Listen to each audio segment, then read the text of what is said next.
시작. 모든 지킬 만한 것 중에 더욱 내 마음을 지키라. 생명의 근원이 이에서 남이니라. 구부러진 말을 내 입에서 버리며 삐뚤어진 말을 내 입술에서 멀리하라. 내 눈은 바로 보며 내 눈꺼풀은 내 앞을 곱게 살펴 내 발이 행할 길을 평탄하게 하며 내 모든 길을 든든히 하라. 좌로나 우로나 치우치지 말고 내 발을 악에서 떠나게 하라. 아멘. 오늘 말씀 제목은 내가 가는 이 길 끝에는 이라는 제목을 통해서 정말 하나님께서 나와 함께 하심으로 말미암아 내 길 끝에 정말 주님을 만날 수 있는지, 아니면은 하나님과 함께 하다가 어느 순간에 또 우리가 변질되어서 그 끝에 하나님을 만나지 못할 수도 있는 것이고, 또 어떤 상황에서는 우리가 이 길이 옳은 길이라고 걸어갔지만은 그러나 그 마지막에 보니까는 주님이 안 계실 수도 있다라는 생각을 해봅니다. 오늘 그래서 이 길 끝에 과연 누가 나를 맞이할지를 오늘 생각하면서 오늘 말씀을 여러분 듣고 또 변화되고 또 깨달아져서 하나님 안에서의 삶을 살아가기를 주님의 이름으로 축복합니다. 여러분은 하나님의 뜻을 아는 것이 먼저입니까? 아니면 내 문제가 해결되는 것이 먼저입니까? 하나님의 뜻을 아는 게 더 중요합니까? 내 문제가 빨리 해결되는 게 더 중요합니까? 우리는 하나님의 뜻을 아는 게 중요하다라는 것을 우리는 잘 압니다. 그렇지만 우리가 생활 속에서는 하나님의 뜻보다는 항상 내 문제가 빨리 해결되길 바라고 내가 원하는 것 빨리 응답받기를 원하는 것이 우리의 마음인 것 같습니다. 그렇지만은 하나님께서는 우리 앞에 돌들을 놓고 우리에게 이렇게 말씀합니다. 네 앞에 있는 그 무거운 돌은 디딤돌이다라고 말합니다. 디딤돌. 우리가 보는 돌은 걸림돌로 봅니다. 하나님 우리에게 그것을 디딤돌로 줬는데 우리는 이것을 걸림돌로 생각해요. 그래서 항상 우리는 이렇게 빨리 이 돌들을 좀 치워다 주십시오. 이 돌 때문에 내 인생이 너무 힘듭니다. 빨리 이 돌들을 치워달라고 우리는 그렇게 기도를 하고 그렇게 우리는 늘 힘씁니다. 그런데 주님께서는 그것은 너희 걸림돌로 준 것이 아니라 디딤돌로 준 거야. 잘 이용해라. 우리에게 말씀하는 겁니다. 히브리서 12장 11절 말씀에 보면은 무릇 징계가 당시에는 즐거워 보이지 않고 슬퍼 보이나 후에 그로 말미암아 연단받은 자들은 같이 읽습니다. 의와 평강의 열매를 맺느니라. 하나님께서 나에게 주신 이 모든 어렵고 힘든 환경은 걸림돌이 아니라 디딤돌이구나. 이 일로 인하여서 내 인생을 더욱더 높이 위에 세우시기 위해서 주신 것이구나 라는 것을 알았으면 좋겠습니다. 하나님 우리가 망하기를 원하지 않습니다. 우리가 잘 되기를 바라지 절대로 망한 인생이 되기 원하지 않는다는 것을 우리가 분명히 알아야 됩니다. 하나님이 때로는 우리를 사망의 음침한 골짜기로 이렇게 걷게 하실 때가 있습니다. 왜 주님께서는 이 길을 걷게 하실까? 더 편한 길도 많고 좋은 길도 많은데 왜 주님께서는 굳이 사망의 음침한 골짜기로 걷게 하셔서 내 삶을 이렇게 두렵고 불안하게 만들까? 그 길을 걷게 하신 이유는 한 가지밖에 없습니다. 이 길 끝에는 푸른 초장과 실만한 물가가 있기 때문에 그런 겁니다. 주님은 우리의 인생을 잘 되기를 바라십니다. 그래서 잘 되기를 바라기 때문에 이 음침한 골짜기, 사망이란 두려움이 또 여러 가지 환난 가운데 있지만 이 길을 통해서 하나님께 주시는 그 좋은 은혜가 있기 때문에 이 길을 걷게 하는 겁니다. 하나님의 뜻을 우리가 잘 깨닫지 못하는 이유가 있습니다. 분명히 하나님께서 말씀하시고 우리에게 은혜를 주시는데 깨닫지를 못해요. 깨닫지 못하는 이유는 이거밖에 없습니다. 우리 로마서 12장 2절 말씀에 현대인의 성경인데 같이 한번 읽어볼게요. 시작. 여러분은 이 세상을 본받지 말고 마음을 새롭게 하여 변화를 받으십시오. 그러면 하나님의 선하시고 기뻐하시고 완전하신 뜻이 무엇인지를 알게 될 것입니다. 세상을 본받기 때문에 세상의 것을 자꾸 바라보니까 하나님의 뜻을 알지 못하는 겁니다. 하나님이 보이지 않는 거예요. 세상의 것을 자꾸 보니까는 하나님의 뜻을 우리는 깨닫지 못할 때가 많다는 겁니다. 사울 왕이 하나님의 말씀을 들었습니다. 그런데 그는 순종하지 못했어요. 순종하지 못한 이유는 사울 왕은 자신이 높아지길 더 원했거든요. 자기 자신의 이름이 알려지길 원했습니다. 그러니까 사람들이 보이기 시작하는 거예요. 사람들이 인정받으려고 자기 자신을 높이기 위해서 하나님의 말씀을 듣는 것이 싫어지는 겁니다. 분명히 주님께서 원하시는 건 이건데 그렇게 하면 내가 낮아질 것 같아요. 사람 인정받지 못할 것 같아요. 그러니까 자연스럽게 하나님의 말씀을 듣는 것보다는 자신의 뜻을 세워가는 모습을 보게 됩니다. 추석날 새벽에 꿈을 꾸게 되었습니다. 그 꿈에 관한 이야기를 잠깐 하려고 합니다. 어떤 꿈이었냐면 그 꿈을 통해서 저는 그래도 나름대로 큰 은혜를 받았습니다. 어떤 내용이냐면은 친구 목사들이랑 이제 총 5명, 저랑 이제 5명이 산에 이제 올라갑니다. 등산을 하고 경치를 정말 아름다운 경치를 보고 내려오는 가운데 있었습니다. 근데 저는 이제 급한 나머지 좀 빨리 내려가서 좀 쉬고 싶어 가지고 친구들은 이제 천천히 얘기하면서 내려오고 저는 그냥 약간 좀 일찍 혼자서 빠른 걸음으로 이제 내려오게 되었습니다. 근데 내려오다가 가게에서 뭘 하나 사야 될 것 같아 가지고 가게에 이제 들어가게 되었는데 계산하기 위해서 지갑을 딱 보니까는 지갑에 돈이 엄청나게 많은 거예요. 현금은 별로 없고 수표가 있는 1,000만 원짜리 수표가 있고 100만 원짜리 수표가 있는 겁니다. 이야, 이런 적이 없었는데 그러면서 갑자기 자랑하고 싶은 거예요. 내가 이 돈이 많다는 걸 자랑하고 싶어가지고 그 가게 주인한테 물건 한 2만 원짜리인가 그거 사면서 지금 내가 지갑을 보면서 지금 현금이 없어서 수표로 계산해야 될 것 같다고 하면서 돈을 살짝 보여줬습니다. 이제 자랑하기 위해서 보여준 거예요. 그 마음, 그때는 내가 이 돈이 많다라는 것을 보여주고 싶어서 자랑하기 위해서 이제 보여줍니다. 그 물건을 사고 이제 내려오는 상황이었습니다.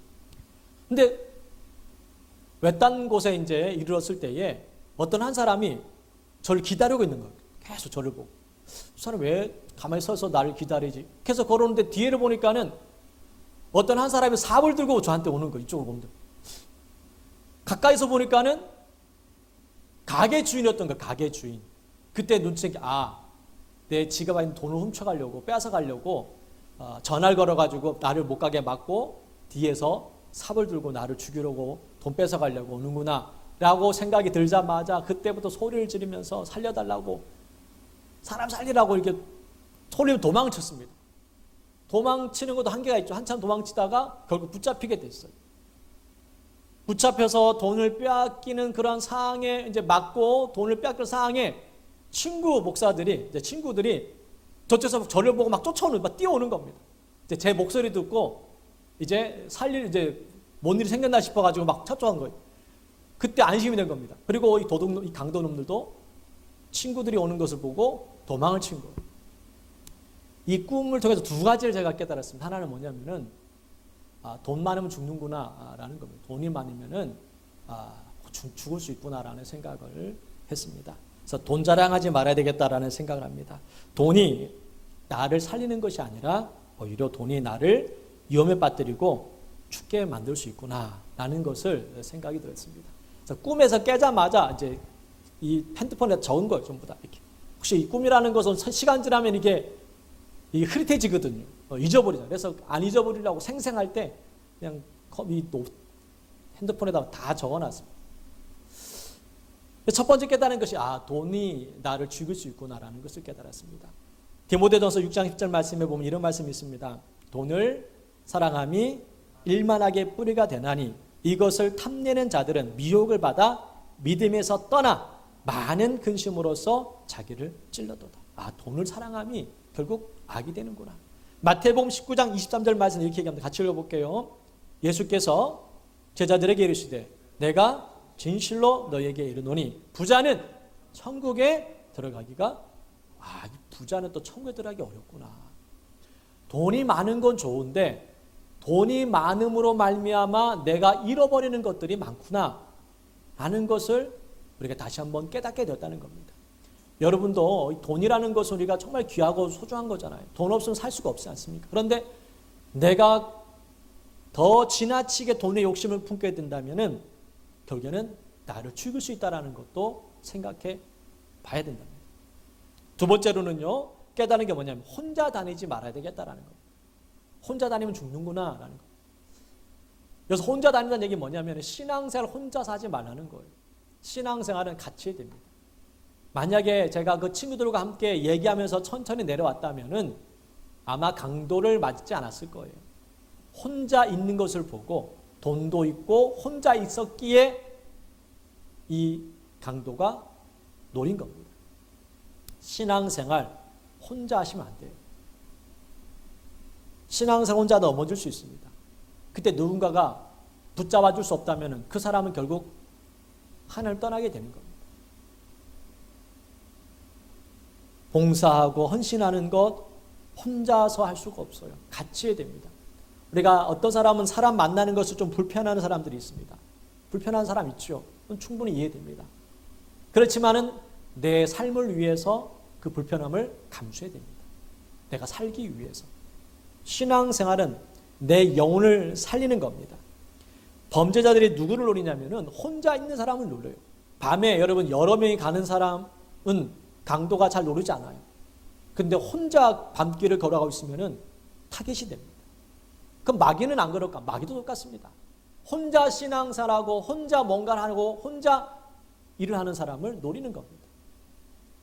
베드로전서 5장 8절 말씀에 보면 이런 말씀이 있습니다. 근신하라 깨어라 너희 대적 마귀가 우는 사자같이 두루 다니며 삼킬 자를 찾는다라고 말씀합니다.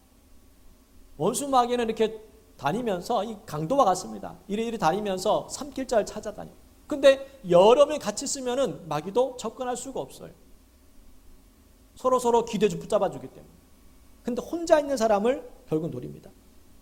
롯과 아브라함이 함께 있을 때는요, 롯이 큰 복을 받았습니다. 함께 있을 때 복을 받았어요. 근데 아브라함과 롯이 이제 갈라질 수밖에 없었습니다. 롯이 혼자서 이제 소돔과 고모라 땅에 갑니다. 그때부터 롯은 내리막길로 막 떨어지기 시작합니다. 함께 있을 때는 복이 되었는데 아브라함과 떨어짐으로 말미암아 그 인생은 결국 불행한 인생이 되었던 것을 여러분 잘 아실 거예요. 마귀가 아담과 하와 같이 있을 때 나타난 것이 아니라 하와 혼자 있을 때 나타나가지고 유혹을 합니다. 왜냐하면 하와 같이 있으면 아담이 같이 있었으면 아담이 막았을 거야. 안 돼. 이렇게 막았을 텐데 혼자 있다 보니까는 결국 유혹에 넘어가는 거예요. 그러니까 우리가 신앙생활도 혼자 하는 사람은 결국에는 시험에 드는 경우도 많고 결국 처음에 열심히 해야 되는 것처럼 보이지만 시간이 지나면서 점점 지치게 되어 있는 것입니다. 마귀는 이렇게 혼자서 무엇인가를 하려고 하면은 타겟이 될 수 있다는 것을 잊지 마십시오. 며칠 전 일본에서 한 한국 사람이 도둑질하다 붙잡히는 그러한 기사가 있었습니다. 72세 된 남자인데 일본에 가서 도둑질하다가 잡혔습니다. 그래서 왜 당신 일본까지 와서 도둑질하냐고 얘기했을 때에 그 사람이 이렇게 얘기했습니다.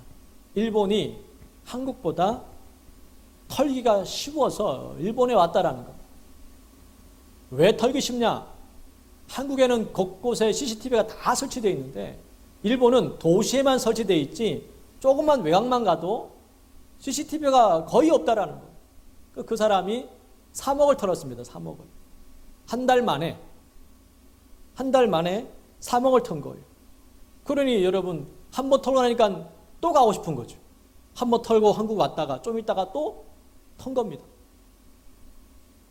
돈이 많고 털기 쉬우니까. 마귀도 마찬가지입니다. 마귀도 털기 쉬운 사람이 있습니다. 마귀도 쉬운 집이 있다라는 거예요.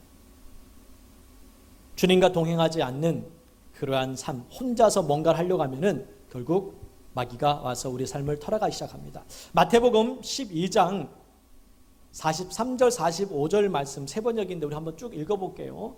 한번 쭉 읽겠습니다. 시작. 악한 귀신이 어떤 사람에게서 나왔을 때에 그는 쉴 곳을 찾느라고 물 없는 곳을 헤맸으나 찾지 못하였다.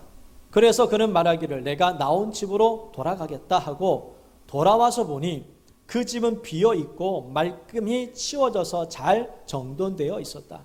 그래서 그는 가서 자기보다 더 악한 딴 귀신 7을 데리고 와서 그 집에 들어가 거기에 자리를 잡고 살았다. 그래서 그 사람의 나중 형편이 처음보다 더 비참하게 되었다. 이 악한 세대도 그렇게 될 것이다. 집이 비어 있습니다. 집이 비어 있다 보니까는 마귀가 좋아하는 거예요. 아, 비어 있구나. 채워져 있어야 되는데, 하나님의 은혜가 말씀으로 채워져 있어야 되는데 비어 있다 보니까는 이제는 혼자 가지 않아요. 자기가 더 악한 귀신을 데리고 그 집에 들어가. 왜냐하면 또 쫓겨남을 수 있으니까. 이번에는 안 쫓겨나보려고 더 악한 귀신을 데리고 들어왔다라는 겁니다.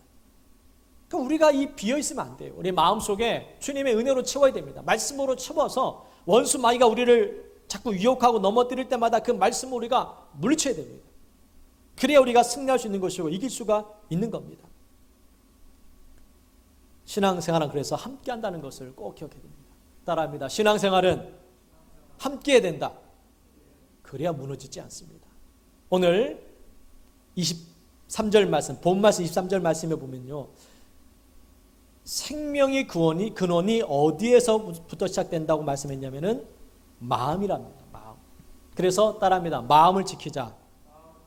내 마음을 지키라 라고 말씀합니다. 왜? 생명의 시작이 마음에서부터 시작되기 때문에. 그럼 마음을 어떻게 지키느냐? 24절부터 27절 말씀의 내용이 그 내용입니다. 어떻게 우리가 이 마음을 지키는 것이냐? 첫 번째가 바로 말을 지키는 것이 마음을 지키는 겁니다. 말을 조심해야 된다는 겁니다. 말을. 잠언 4장 24절 말씀 앞에 자막 볼게요. 현대인의 성경. 여러분 성경 보지 말고 앞에 있는 성경 볼게요. 4장 24절입니다. 시작. 더럽고 추한 말을 버려라. 거짓되고 잘못된 말은 입 밖에도 내지 말아라. 더럽고 추한 말을 버리라는 겁니다. 내 마음을 지키기 위해서부터 말부터 지켜야지 내 마음이 지켜지는 겁니다. 이 말 때문에 많은 사람이 상처를 받고 고통을 당합니다. 사람들이 왜 우울해지고 왜 고통 가운데 빠지고 절망에 빠지느냐? 가장 큰 이유가 어떤 말을 들었기 때문에 그래요. 누구의 말을 들었기 때문에 마음에 절망감이 찾아오는 것이고 우울감이 찾아오는 겁니다. 그 말을 듣지 않았다면 그런 일이 벌어지지 않았을 거예요. 내가 왜 화가 납니까?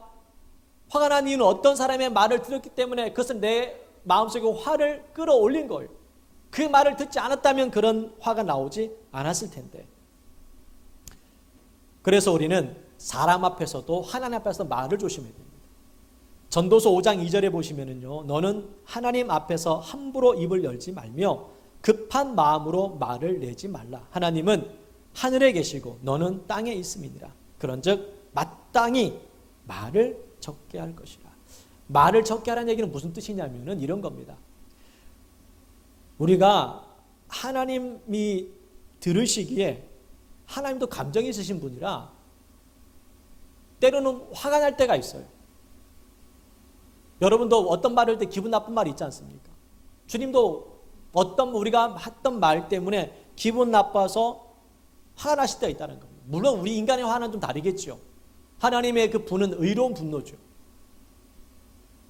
이스라엘 백성들이 하나님께 불평을 했습니다. 그때 하나님께서 이스라엘 백성들이 이렇게 말씀했습니다.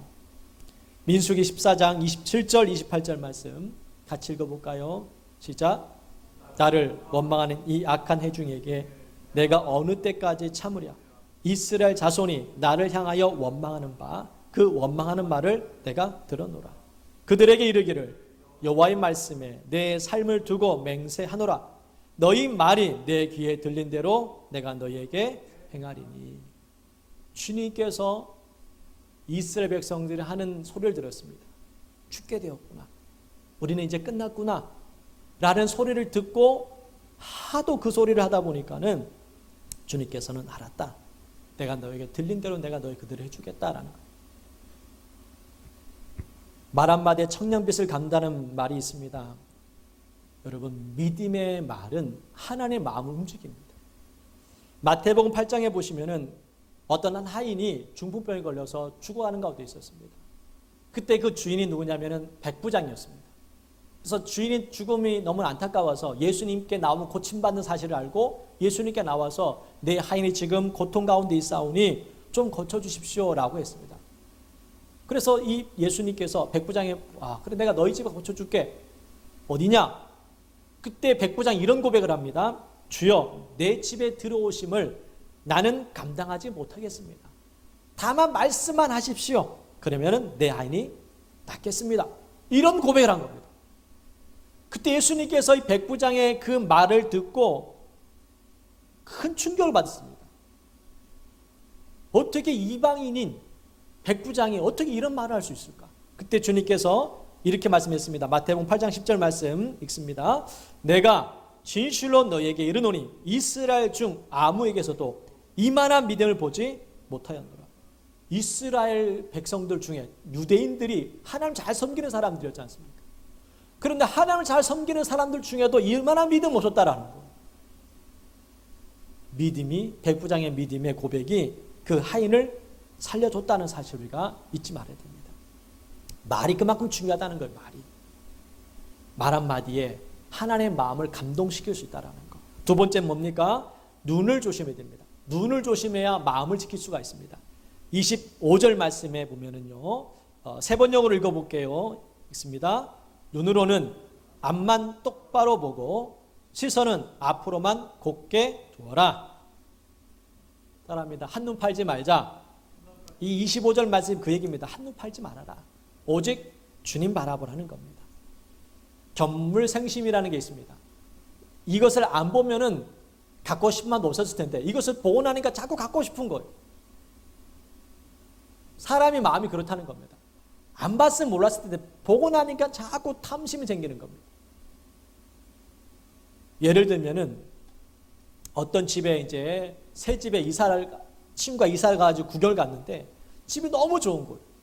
그러면은 어떤 마음입니까? 나도 이런 집에 살고 싶다라는 생각이 듭니다. 근데 그런 집에 살고 싶은 마음은 당연한 거죠. 사람이란 거 당연하게 들게 되는데 문제는 거기서 끝나지 않고 집에 돌아와서는 이제는 늘 불편합니다. 나는 이게 이 모양이 뭐야? 여태까지 살았는데 누구는 저런 좋은 집 사고 나는 이런 데서 산다면서 불평을 시작하면서 또 남편이도 퇴근하다 놀아오잖아요. 그러면 사람 잘 만나야 돼. 인생은 그렇게 당신 같은 사람 만나서 내가 이 고생한다고 뭐 이렇게 자꾸 이제 일이 벌어지는 겁니다. 그것을 안 봤으면 싸움도 안 일어날 텐데 그것을 보고 나니까는 자기 자신이 처량해지게 되는 것이고 화가 나기 시작하는 겁니다. 같은 나이에 같은 인생을 살아왔는데 누구는 저런 집에 사고 우리는 이 집구석에 냄새나고 곰팡이 냄새 나는데 사니까 얼마나 화가 납니까? 그때부터 이제 다툼이 벌어지기 시작하는 것이고 그런 일이 벌어질 수 있다라는 거예요. 안 봤으면은 괜찮은데 보니까 문제 생기는 거예요. 더 어려운 데 가서 여러분 보십시오. 어려운 곳에 가면 야 이런 사는 사람도 있구나. 야 정말 감사하다. 우리 집은 그래도 별로 없지만 우리가 더 못한 데 사는 사람도 있구나. 그러니까 감사 생기잖아요. 나보다 더 좋은 곳을 보게 되면은 원망이 나오고 불평이 나오는데 나보다 더 못한 삶을 그래도 열심히 살아가는 사람을 보면 또 감사가 나오지 않습니까? 이게 본다는 게 참 희한한 거예요. 무엇을 보느냐에 따라서 이렇게 마음이 달라질 수 있다는 거예요. 그래서 우리는 어디를 봐야 된다고요? 하나님 봐야 된다는 겁니다. 눈으로 앞만 똑바로 보고 라고 합니다. 똑바로 보라는 겁니다. 앞을 주님만 바라보면서 우리는 살아가야 됩니다. 그렇지 않으면 우리는 결국에는 잘못된 선택하게 됩니다. 이스라엘 백성들이 바벨론에 의해서 이제 어려움을 겪습니다. 바벨론이 이스라엘 백성들을 남유다를 이제 멸망시키기 직전에 예레미야가 외쳤습니다. 이 나라는 멸망할 것이다. 바벨론에 의해 포로를 끌려갈 것이다. 그러니 당신들은 순종해야 된다. 하나님께서 계획하시고 행하신 일이기 때문에 싸우지 말아라. 바벨론이 시키는 대로 해라. 그렇게 외쳤습니다. 그러니까 백성들이 여러분 그 말을 좋아할까요? 싫어할까요? 싫어하죠. 좀 쉽게 설명하면은 일본 강점기 때 일본 사람이 우리나라를 지배했지 않습니까? 그때 제가 만약에 일본 사람들의 말에 순종하십시오. 일본 사람과 싸우지 마십시오. 독립하지 마십시오. 그렇게 했다 생각해 보세요, 여러분. 저를 어떻게 생각하시겠습니까? 돌 맞아 죽을 뻔했죠. 예레미야도 그랬습니다. 돌 맞아 죽을 뻔했어요. 하나님 은혜로 살았지. 왜 예레미야 그렇게 했습니까? 하나님의 말씀이 바벨론을 통해서 너희들이 멸망받는 것, 너희들의 죄로 말미암아 하나님께서 심판하도록 계획하셨다. 그러니까는 깨닫고 끌려가서 다시 70년 지나면 돌아올 테니까는 그때 우리가 하나님의 은혜를 회복하자. 뭐 이런 식으로 어쨌든 얘기를 한 거예요. 그런데 예레미야 말을 듣지 않았습니다. 그때 예레미야가 눈물 흘리면서 이런 고백을 합니다. 예레미야가 4장 17절입니다. 같이 읽어볼게요. 읽습니다. 우리가 헛되이 도움을 바라보로 우리의 눈이 상함이요 우리의 구원하지 못할 나라를 바라보았도다. 주님 바라보라고 예레미야 그렇게 외쳤고 하나님의 말씀이니 순종하라고 그렇게 외쳤음에도 불구하고 이스라엘 백성들은 이렇게 생각합니다. 아니다. 다른 나라의 도움을 통해서라도 우리는 독립해야 된다. 이 나라를 지켜야 된다라고 생각했습니다. 인간적으로 볼 때 그게 맞지요. 이 나라를 지키는 것이 싸워서 죽더라도 지키는 것이 맞지요. 그렇죠? 인간적으로 볼 땐 그렇습니다. 그런데 하나님은 그런 뜻이 아니었던 겁니다. 하나님 바라보라. 하나님의 계획이 있다라는 걸 우리에게 말씀합니다. 우리는 흥하든 망하든 기분이 좋든 나쁘든 주님 바라봐야 됩니다. 그래야 마음을 지킬 수가 있습니다. 예레미야가 3장 26절 말씀에 이렇게 얘기합니다. 다시 한번 예레미야가 이렇게 계속 외쳤던 겁니다. 읽습니다. 사람이 여호와의 구원을 바라고 잠잠히 기다림이 좋도다. 기다려야 된다는 겁니다. 하나님의 때를 기다려라. 지금 우리가 고통 가운데 있지만은 하나님의 때가 되면 다시 돌아올 것이다. 그 때를 기다리고 주님 바라보라고 그렇게 우리에게 말씀하고 있습니다. 하나님이 보이지 않아요. 그럼 하나님 어떻게 바라봅니까? 하나님 보여야지 바라보죠. 하나님이 어디 쪽에 계신지 오른쪽에 계신지 왼쪽에 계신지 보여야지 주님 바라보죠. 근데 안 보이잖아요. 어떻게 바라봅니까? 하나님 뒤에 계십니까? 앞에 계십니까? 모르잖아요. 하나님 보이지 않지만은 그러나 하나님께서 우리에게 보이도록 성경을 주셨습니다. 성경을. 그러니까 이 말씀은 하나님이에요. 요한복음 1장 1절 말씀에 이렇게 말씀합니다. 같이 읽을게요. 시작. 태초에 말씀이 계시니라. 이 말씀이 하나님과 함께 계셨으니 이 말씀은 곧 하나님이시라. 말씀이 하나님이구나. 하나님이 보이지 않지만은 하나님이 보일 수 있도록 우리에게 말씀을 주셨습니다.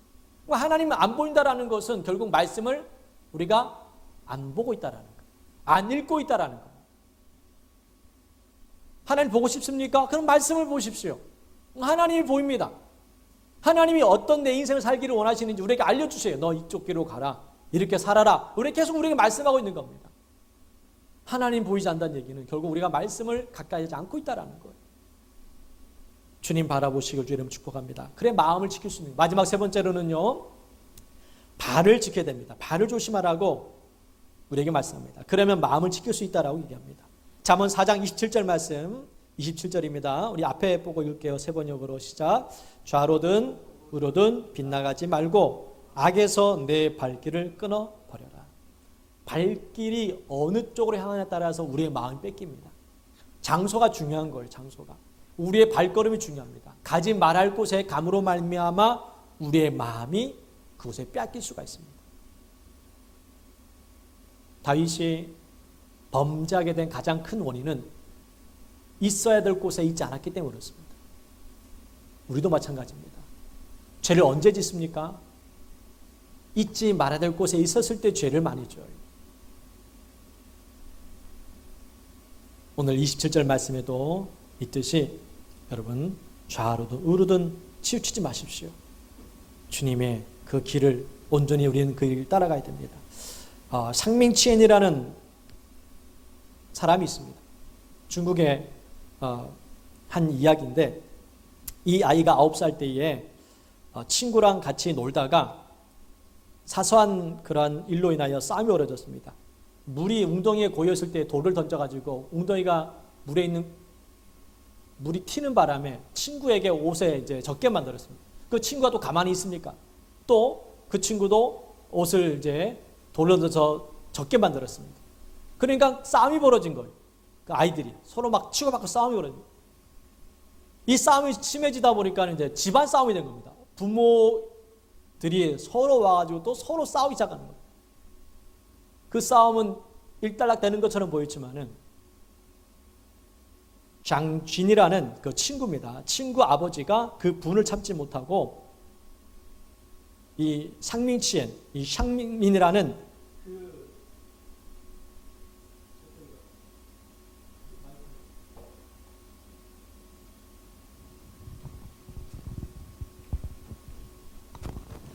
이 샹민이라는 샹민치엔이 집에 가서 그 아버지를 죽인 겁니다. 그리고 이 장모우치인데 장모우치가 아버지를 죽이고 도망간 겁니다. 딴 지역으로 도망가서 경찰에 신고했지만 찾을 수가 없는 거예요. 중국이 땅이 얼마나 넓습니까? 찾을 수가 없는 거예요. 그래서 경찰서는 그냥 찾을 수도 없고 상황이 이러기 때문에 그냥 덮은 겁니다. 찾을 생각도 하지 않고 찾을 수도 없을 뿐만 아니라 찾을 생각도 하지 않았더니 그러니까 이 9살짜리 아이가 너무 화가 나는 거예요. 어린 나이에 아버지 원수는 내가 갚아야 되겠구나. 9살짜리가 학교를 그만두고 이제 일을 조금씩 하면서 그 사람을 찾아다니는, 돈이 생기면은 그 사람을 찾아다니는 것이고 또 일하다 돈 생기면은 그 사람을 찾아다니는 겁니다. 그러니까 17년을 17년 동안 찾아다녔는데 어느 날 그 사람이 식기 공장에서 일한다는 얘기를 들었습니다. 그래서 직접 찾아간 거예요. 그 지역에 푸젠성이라는 곳이었는데 그곳에 찾아가지고 보니까 그 사람인 거예요. 그리고 경찰에 신고를 해가지고 붙잡히게 되어서 그 사람이 이제 감옥에 가는 그러한 내용의 기사를 봤습니다. 사진 한번 넘겨주. 이 사람 이 친구가 샹민치엔입니다. 이제 범인을 잡은 거에 대한 그러한 부분에 대해서 한 건데 이 기사를 보면서 너무 불쌍하다는 생각이 들어요. 17년이라는 시간 동안 이 아이는 아무것도 할 수가 없었습니다. 너무 안타까워요. 차라리 원수를 갚으려면은 내가 경찰이 되어서 내 아버지 죽인 사람 잡아야지 이런 마음을 가졌다면 그나마 괜찮을 텐데 그렇지도 않았던 거예요. 선택이 잘못됐다는 겁니다. 선택이. 원수 갚고 싶은 마음이 있었겠지만 원수는 그렇게 갚는 것이 아니라 나도 잘 되고 원수도 갚아야 되는데 이 친구는 결국에는 아무것도 잃은 게 없어요. 그냥 그 사람을 아버지를 죽인 원수를 감옥에 집어넣는 것으로만 끝났고 이제 그래 끝났다고 하면 어떻게 됩니까? 자기 인생이 있잖아요. 또 여태까지 그렇게 아무것도 하지 못하고 인생을 살아왔는데 앞으로 삶이 행복해질 수 있을까라는 생각을 해봐요. 그 삶이 더 오히려 불행해지지 않을까라는 생각을 하게 됩니다. 그리고 그 기사에 보면은 아직까지 이 아버지를 죽인 이 원수 혼자만 있지 않았을 거다. 공보도 있었을 거라는 생각을 가지고 또 공보도 찾아다닌다는 생각을 품고 있다라는 거죠. 평생 그렇게 사는 겁니다. 우리가 가야 하는 길은 원수 갚는 길이 아닙니다. 우리는 원수 갚는 건 하나님께 맡기셔야 됩니다. 그리고 우리는 잘 살아야 돼요. 그것이 원수 갚는 길입니다. 내가 망하고 남도 원수 갚는 것은 주님이 원하시는 인생이 아니에요. 내가 잘 되고 그러면 내가 잘 되는 것이 원수 갚는 겁니다. 하나님께 갚으셔야 돼요. 하나님께 맡겨야 된다는 겁니다. 로마서 12장 19절 말씀에 이렇게 말씀합니다. 같이 읽을게요. 네, 사랑하는 자들아, 너희가 친히 원수를 갚지 말고 하나님의 진노하심에 맡기라. 기록되었으되 원수 갚는 것이 내게 있으니 내가 갚으리라고 주께서 말씀하시니라. 주님께 맡기셔야 됩니다. 내 인생 원수 갚는데 쓰면은 얼마나 그 시간이 아깝습니까? 사울 왕을 다윗이 죽일 수 있었지만은 하나님께 맡겼잖아요. 하나님, 주님께서 책임져 주십시오. 주님께 맡겼더니 주님께서 그 문제를 해결해 주신 것처럼 혹시 여러분 주위에 나를 힘들고 고통스럽게 만드는 사람이 있다면 우리는 내가 더 잘 사는 것이 원수 갚는 것이고 하나님께 맡기면 됩니다. 주님, 이런 상황에 어려움이 겪습니다. 주님께 해결해 주십시오. 나는 열심히 살겠습니다. 나는 믿음대로 살겠습니다. 그렇게 살면은 하나님께서 모든 것을 갚아 주실 줄 믿습니다. 할렐루야. 말씀 결론 맺겠습니다. 우리는 마지막을 생각합니다. 지금 현재를 생각하면 안 돼요. 마지막을 생각합니다. 내 마지막 이 길 끝에는 과연 누가 나를 맞이할 것인가? 주님께서 나를 맞이할 것인지 아니면은 그 길 끝에는 주님이 없을 수도 있습니다. 많은 사람들이 신앙생활을 시작하지만은 끝까지 신앙을 지키는 사람들은 많지 않습니다. 우리 주위에도 보시면은 교회 다녔다가 하나님 믿었다가 교회 떠난 사람들이 얼마나 많은지 모릅니다. 아, 나도 예전에 교회 다녔어. 이런 사람이 얼마나 많은지 모릅니다. 근데 지금은 안 다녀요. 아, 나도 예전에 예수를 믿었어. 근데 지금은 안 믿어요.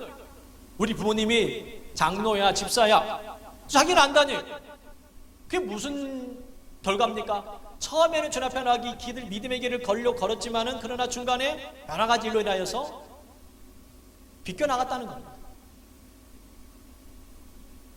우리는 여러분이 지금 가고 있는 이 길이 과연 옳은 길인지, 믿음의 길인지, 주님께서 함께하는 것인지를 한번 생각해 봤으면 좋겠습니다. 오늘 말씀 제목이 바로 그렇습니다.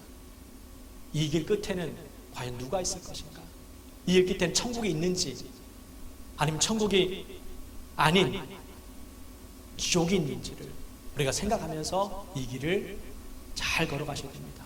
내가 원하는 인생을 살려고 하지 말고 주님과 함께하는 인생을 사시기를 주님의 이름으로 축복합니다.